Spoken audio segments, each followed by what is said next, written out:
अस्सलाम वालेकुम, नमस्ते, सत श्री अकाल। उम्मीद करता हूँ ठीक होंगे, खुश होंगे। मैं हूँ तारिक नियाज़ी, मेरे साथ मौजूद हैं। अस्सलाम वालेकुम, नमस्ते, सत श्री अकाल। मैं हूँ सवीरा खान। तो जुलते हैं वीडियो की जान है, तो चलते हैं वीडियो की जान है, फिर करते हैं कुछ। कौन कौन सी लैंग्वेज यूज़ कर रहे हो? वीडियो बनाने ले नहीं किया तो दूसरा लगा सही। तो स्टार्ट करते वीडियो बनाने। Indian school facilities and condition with Pakistani school facilities and condition. Start करते हैं वीडियो। स्कूल के टाट तब्दील हुए चीथड़ों में और चारपाई ने जगह ले ली उस्ताद की कुर्सी की। ये है कोड़ी जमाल का प्राइमरी स्कूल, जहां तालीमी इमरजेंसी का मजाक खूब उड़ाया जा रहा है। हाजिरी रजिस्टर में तादाद सैकड़ों में, जबकि स्कूल के अहाते में गिनती के चंद बच्चे हाजिर पाए जाने वाले इकलौते उस्ताद के आगे झूल झूल कर सबक याद करते दिखाई दे रहे हैं।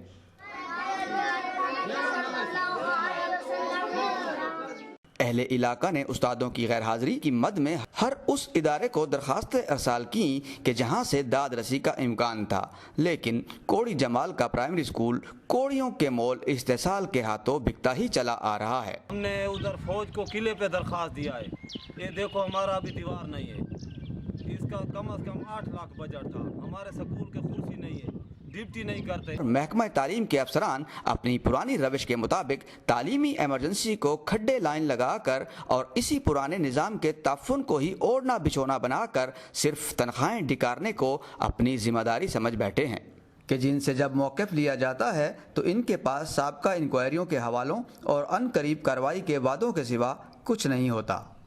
कैमरा टीम के साथ इनायत आदिल, डॉन न्यूज़, डेरा इस्माइल खान। पूरी भी मिलती है, खीर भी। अच्छा, बड़ा अच्छा खाना। तो जो दाल अच्छी दिखती है वो स्वाद में भी अच्छी होती है। खरीफ की फसलें वैसे आमतौर पे कब से कब तक बोते हैं हम लोग? अच्छा, मुझे बताइए क्या टपक सिंचाई क्या होती है? ड्रिप सिस्टम की डेंगू से रोकथाम के क्या क्या उपाय हो सकते हैं? ये तस्वीरें उत्तराखंड के नैनीताल में भूमियाधार स्थित राजकीय इंटर कॉलेज की हैं, जहां अचानक कुमाऊं कमिश्नर दीपक रावत पहुंच गए। उन्होंने न सिर्फ राजकीय इंटर कॉलेज का औचक निरीक्षण किया, बल्कि बच्चों के साथ बैठकर मिड डे मील भी खाया। उन्होंने बच्चों के साथ भोजन किया और भोजन माताओं से जुड़े सवाल जवाब भी किए। इस दौरान बच्चों और दीपक रावत के बीच क्या कुछ संवाद हुआ, आप भी देखिए। नमस्ते प्रिंसिपल साहब, क्या नाम है आपका? गिरीशन कांडपाल जी, आप कब से यहाँ पे? 3 साल हो गए। 3 साल से आप प्रिंसिपल हैं यहाँ पे? तीसरा साल चल रहा है। तीसरा चल रहा है। कितनी स्ट्रेंथ है स्कूल की? 111 बच्चे। 111 बच्चे हैं, ठीक है। छठी से 12वीं तक? छठी से 12वीं तक। अच्छा, तो जो मिड डे मील चल रहा है ये तो अप टू क्लास? नहीं, मिड डे मील किस क्लास तक मिलेगा? उनको मिलेगा ना 6, 7, 8, उन बच्चों को मिलेगा। देखा जाए मिड डे मील बच्चों का। आपका क्या नाम है? हाँ जी, काव्या। आपको इतने सारे पेन हैं? दोस्तों को भी देते हैं अपने? अच्छा, ऐसे बैठेंगे, ओके। ये कौन सी कक्षा है? आप 8th में हैं? आपका भी सब 8th, आप भी 8th में ना सभी? आपको भी तो मिलेगा मिड डे मील? खाओगे नहीं? चलो चलो, डरना थोड़ी है कोई। आइए। भोजन माता जी कौन है? आप हैं? क्या नाम है आपका? सीमा देवी। आप भी भोजन माता जी? 2 भोजन माता है यहाँ पे। कितने बच्चों पे 1 भोजन माता होती है? रूल है ना कोई? कांडवाल जी बताएंगे। भोजन माताओं के लिए क्या नियम है, कितने बच्चों पे 1 होनी चाहिए? 25 पे 1, ठीक है। तो वैसे क्या दाल चावल मिलता है, किसी दिन कुछ और भी मिलता है? जैसे जैसे जैसे क्या क्या? छोले चावल, कड़ी भी मिलती है? अच्छा, पूरी भी मिलती है, खीर भी। अच्छा, बड़ा अच्छा खाना। तो खाइए खाइए खाइए खाइए। बैठ के देखे जरा आप लोगों के साथ। खा लो आप लोग, वेट नहीं करना हमारा, मैं तो ऐसे ही देखने आ गया हूँ। खा लीजिए, शुरू कर लो। मंत्रों का पहले? अच्छा, तब तक नहीं खाना? पहले कराओ मंत्र, फिर आपका।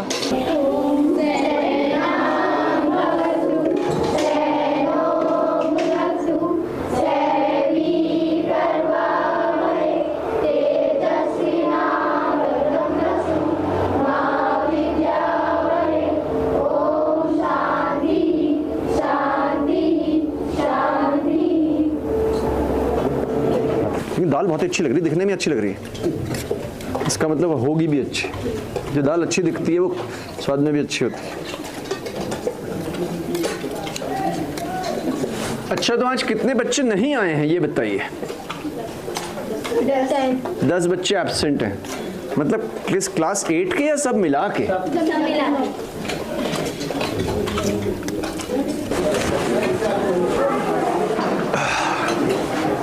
भोजन करने के बाद दीपक रावत क्लासरूम भी गए। उन्होंने देखा कि बच्चों को क्या पढ़ाया जा रहा है और बच्चों ने अभी तक क्या कुछ सीखा। आज साइंस की क्लास होगी या नहीं? हो चुकी? साइंस की किताब दिखाओ कोई भी मुझे। थैंक यू, बैठ जाइए बैठ जाइए। अच्छा, देखूं क्या क्या पढ़ाते हैं आजकल साइंस में आपको। अच्छा, आप मुझे बताइए, जो खरीफ की फसलें होती हैं, खरीफ की फसलें वैसे आमतौर पे कब से कब तक बोते हैं हम लोग? कोई बताएगा? कोई भी बता सकता है। जिस जून से सितंबर। अब जो छोटे बच्चे हैं आप उठ जाइए। हाँ, अब आप बताइए खरीफ की फसलों में आमतौर पे क्या क्या बोते हैं हम लोग? खरीफ की फसलों में चावल, धान, यानी कि बहुत बढ़िया। और मक्का, गेहूं खरीफ में तो नहीं आता, गेहूं रबी में होता है। बहुत अच्छा, बैठ जाइए। अच्छा बताया आप। अच्छा, मुझे बताइए क्या टपक सिंचाई क्या होती है? Drip system.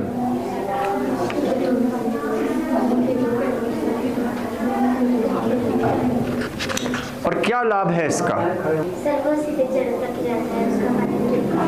वेरी गुड, सीधे जड़ों तक जाता है तो बर्बाद नहीं होगा। एक फायदा तो ये होगा, कम पानी लगेगा। एक और फायदा होता है इससे, कौन बताएगा?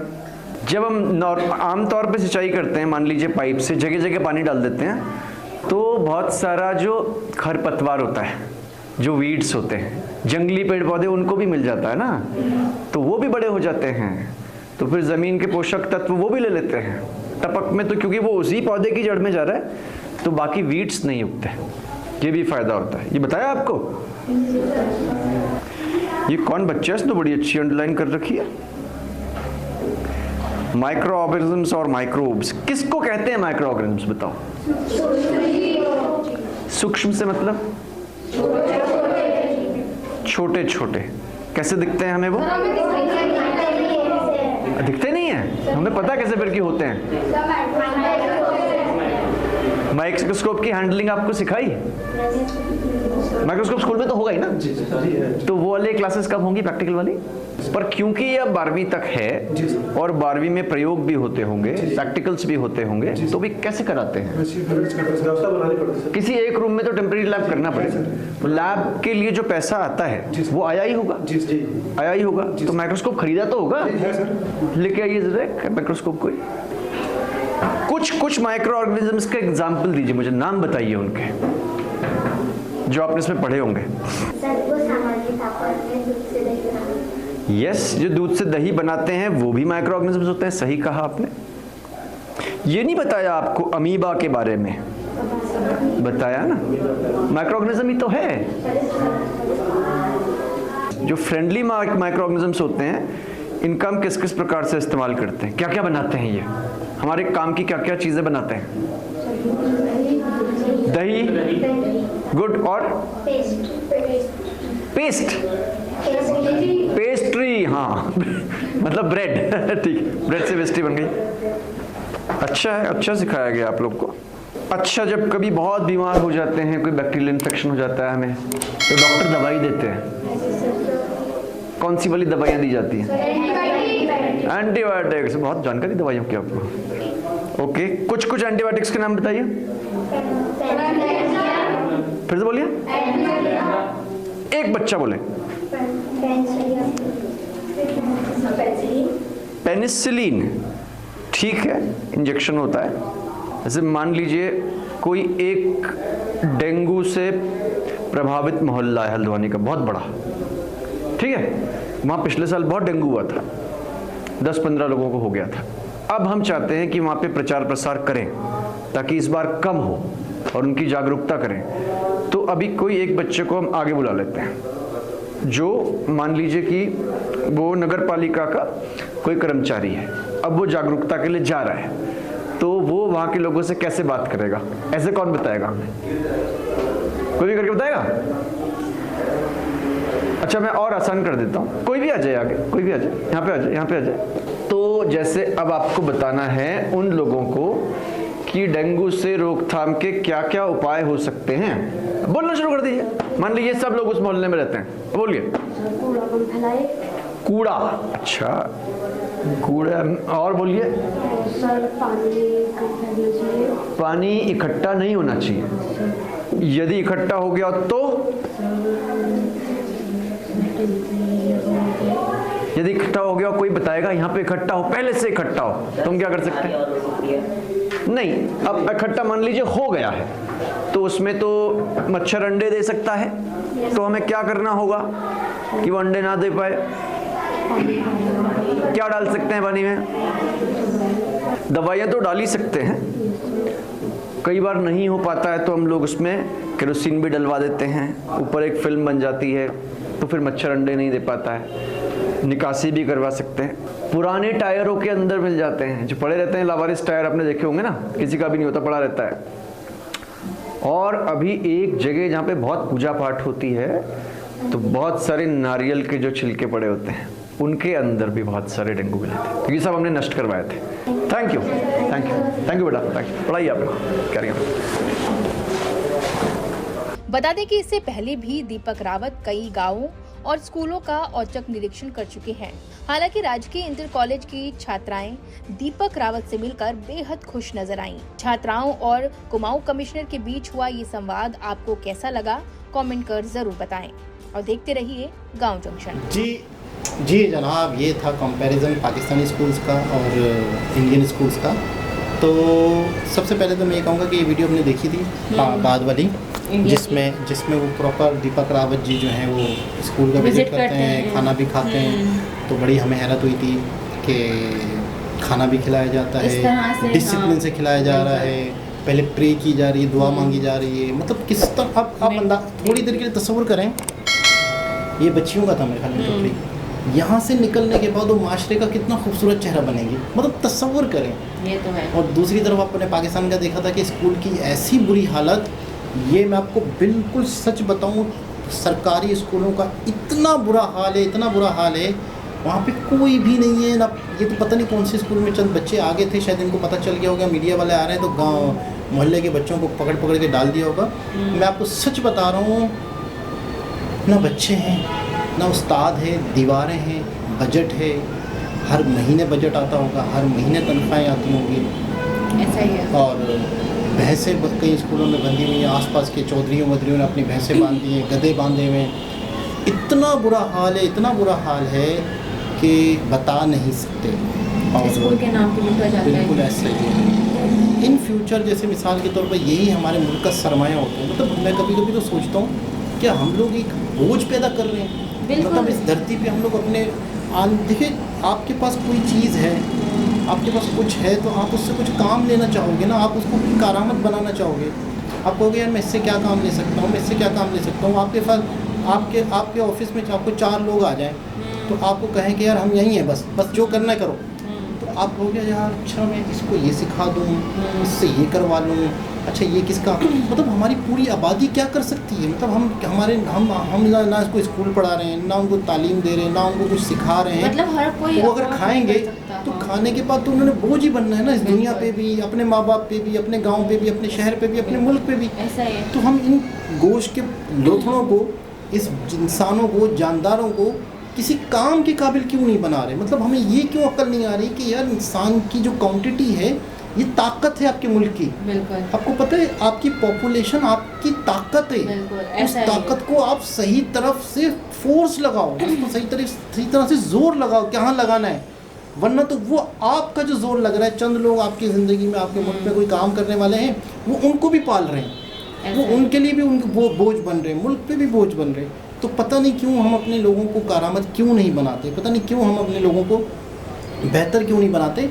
आपने हमारे मुल्क के लोगों ने जिन्होंने खाना था ना, वो फिर भी खाते, बल्ले खाते, लेकिन मुल्क तो आगे जाता। लॉन्ग टर्म खाओ, मतलब आपने क्यों आर्जी तौर के लिए इस मुल्क को छोड़ दिया, निचोड़ के उसका जूस निकाल दिया। आने वाली नस्ल ख़त्म हो गई, आने वाली नस्ल कुछ कर नहीं पा रही। आने वाले, आपको पता है हमारे यहाँ डिग्री वाले लोग हैं, कुछ भी नहीं कर सकते, बिल्कुल ऐसा ही है वो। मतलब मैं यही कहूँगी कि यार हर कोई अफोर्ड नहीं कर सकता, खासतौर पर पाकिस्तान में जिस तरह के हालात चल रहे हैं ना, हो गई है। हाँ, तो हर कोई प्राइवेट स्कूल अफोर्ड नहीं कर सकता और गवर्नमेंट स्कूल की ये हालत है, तो मतलब बच्चा क्या पढ़ेगा, क्या सीखेगा और क्या करेगा लाइफ में। मतलब वो ये समझा कि यार मैं बेकार ही पैदा हुआ था, बेकार ही, मतलब वो भी आगे जाके ये सोचेगा कि मैं पाकिस्तान में बेकार पैदा हुआ हूँ। एक लड़की आई थी, वो एडिटिंग सीख रही थी, तो वो किसी स्कूल में टीचर थी कंप्यूटर की। तो मैंने बोला ये क्या होता है, मुझे क्या पता। मैंने कहा ये क्या होता है, बोला मुझे क्या पता। तो मैंने कहा आप बच्चों को क्या पढ़ा रही है स्कूल में, जैसे कंप्यूटर पढ़ाती हो तो कंप्यूटर के हिस्से ही आपको नहीं पता, तो उनके अंदर क्या हो रहा है तो आपको कैसे पता होगा। बोला नहीं, वो किताब होती है, उसमें जो लिखा होता है हम वही पढ़ा देते हैं। तो मैंने कहा उससे आपको भी समझ आ जाना चाहिए ना कि अच्छा ये माउस होता है, ये कीबोर्ड होता है। उससे नहीं पता, टीचर को भी नहीं पता। वो बच्चों को साइंस पढ़ा रही है, कंप्यूटर पढ़ा रही है 5वीं तक, छोटी तक साइंस, और उसको नहीं पता चीज़ों का। मतलब हम प्राइवेट छोटे छोटे फ्लैटों के अंदर स्कूल खुले हुए हैं, मैट्रिक पास लड़कियां रख लेते हैं, मैट्रिक भी होता है नहीं होता, बस उनको कहता जाता है कि ये पढ़ा लिखा हुआ है, इसी लिखे हुए को पढ़ाते रहो, शीशें लेते रहो, बेड़ा गर्क करते रहो कौम का। बच्चे भिखारी ही बनेंगे, सिग्नल पे खड़े होंगे आजकल के। तो बस यही लग रहा है मुझे फ्यूचर की पाकिस्तान की ज़्यादा से ज़्यादा आवाम भीख ही मांगेगी, कुछ करने के लायक छोड़ेंगे नहीं हमारे हुक्मरान। खा के निचोड़ पचोड़ के बस पता नहीं क्या जवाब देंगे मरने के बाद। दोबारा किसी और भी साथ से मुलाकात होती है, जब तक के लिए ख्याल रखें, अल्लाह हाफ़िज़।